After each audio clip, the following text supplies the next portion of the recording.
ରୋଗୀ तथा तिरुवनंतपुरम सरकारी मेडिकल चिकित्सित होता केरल जड़े व्यक्ति यह रोगर मुक्ति पाई राज्य स्वास्थ्य मंत्री वीणा जॉर्ज शनिवार कहते।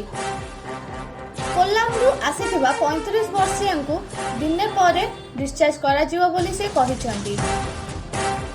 देश में मंकीपॉक्स प्रथम मामला होइथिबारु नेशनल इंस्टीट्यूट ऑफ वायरोलॉजी निर्देश अनुसार 72 घंटा व्यवधान में 2 थर परीक्षा करा जायतिला बोली से कहते।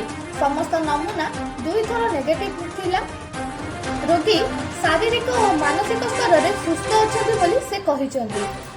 तांको सह प्राथमिक जोगाजोग तालिकार थिबा तांको परिवार सदस्यों परीक्षा फलाफल मध्य नेगेटिव आसीछि बोली मंत्री कहते। वर्तमान संक्रमण में पॉजिटिव परीक्षा करिथिबा अन्य 2 जनक स्वास्थ्य अवस्था मध्य संतोषजनक रहिछि बोली से कहते।